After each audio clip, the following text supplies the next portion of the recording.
চীনের রাষ্ট্রদূত আমার একজন নিজস্ব ব্যক্তিগত বন্ধু, তার সঙ্গে আমার সম্পর্ক বেশ কিছুদিন ধরে খুব ঘনিষ্ঠ।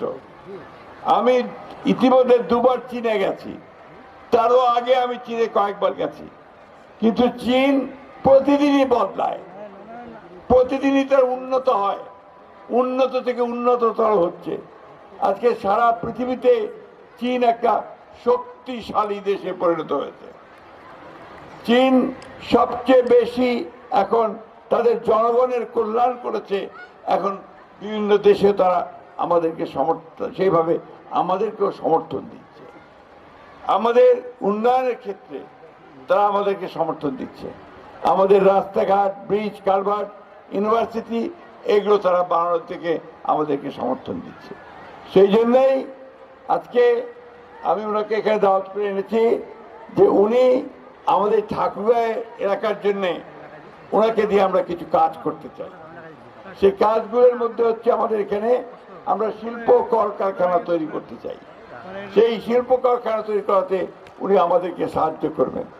উনি কথা দিয়েছেন যে আগামী 2-1 মাসের মধ্যেই তিনি এখানে চীনা প্রতিনিধিদের পাঠাবেন, যারা এই অঞ্চলে শিল্প কারখানা তৈরি করার উদ্যোগ গ্রহণ করবে আমাদের ব্যবসায়ীদের সঙ্গে।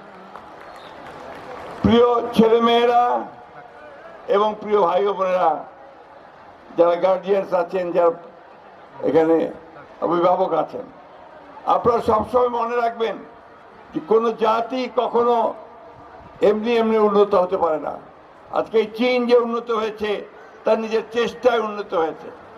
তার ছেলে মেয়েদের লেখাপড়া শিখে এবং আরো বেশি করে কাজ করে তার উন্নত হয়েছে। আমাদের বর্তমান প্রধানমন্ত্রীর নাম জানো তোমরা? বলো তো, প্রধানমন্ত্রীর নাম কে? জোরে বলো। তিনিও বলেছেন তিনি শিশুদের সঙ্গে কাজ করতে চান, শিশুদেরকে আরো বেশি লেখাপড়া শেখাতে চান, তাদেরকে উন্নত করতে চান। এই জন্য তিনি কতগুলো কাজ হাতে নিয়েছেন। একটা হচ্ছে যে তাদেরকে লেখাপড়ার সঙ্গে সঙ্গে তিনি বলেছেন সমস্ত বাচ্চাদেরকে তিনি ইউনিফর্ম দেবেন, আবার কিটস দেবেন, এবং বাচ্চারা যেন প্রতিযোগিতা করে টিকে থাকতে পারে সেই প্রশিক্ষণ তিনি তাদেরকে দেবেন। খেলাধুলা, কালচারাল অ্যাক্টিভিটিস সব তিনি করবেন। আমি তোমাদের বেশি সময় নেব না, তোমরা অনেকক্ষণ ধরে এখানে বসে থেকেছ, এখানে অনেক গরম, সেই জন্য আমি আর বক্তব্য বাড়াচ্ছি না। আমি শুধু এইটুকু বলতে চাই আমাদের শিক্ষক শিক্ষিকা যারা আছেন তাদের উদ্দেশ্যে যে আপনারা আপনাদের স্কুলের বাচ্চাদেরকে সেইভাবে তৈরি করবেন যেন তারা বড় হয়ে দেশের জন্য কাজ করতে পারে, দেশের জন্য তারা সম্পদ হতে পারে, সেভাবে কাজ করবেন, বাচ্চারাও সেইভাবে কাজ করবে। আমাদের সবসময় মনে রাখতে হবে যে আমাদের নিজের পায়ে নিজেদের দাঁড়াতে হবে, তাহলেই আমরা শুধু সামনের দিকে এগিয়ে যেতে পারবো। আপনারা ইতিমধ্যেই আমাদের তারেক রহমান সাহেবের সরকার গঠনের পরে ঠাকুরগাঁও ইতিমধ্যে আমরা একটা বিশ্ববিদ্যালয়ের অনুমতি পেয়েছি। এই বিশ্ববিদ্যালয়টির কাজ শুরু হয়ে গেছে। আমরা একটা মেডিকেল কলেজের অনুমতি পেয়েছি। ইনশাআল্লাহ এই মেডিকেল কলেজের কাজও আমাদের ইতিমধ্যে শুরু হবে।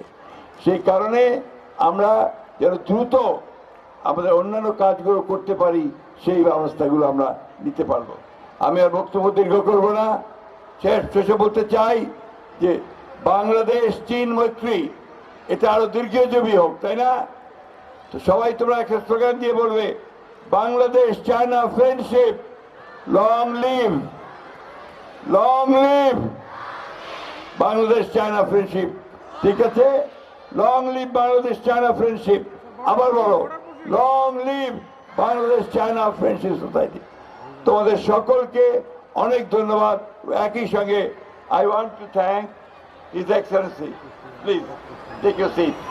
I want to thank him because he has taken the trouble to travel all the way from Dhaka to rising early morning and taking the flight here. I'm really grateful to him.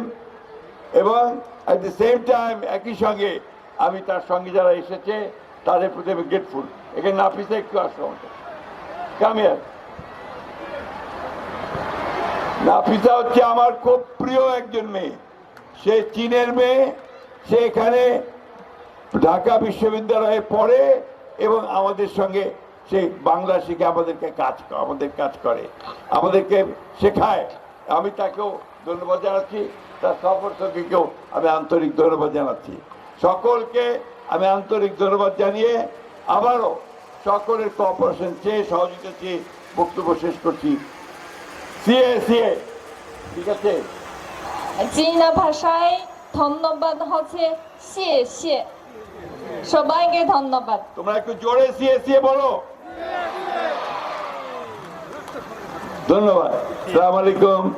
Hindu ভাই বোনদেরকে আদাব, নমস্কার। আসসালামু আলাইকুম।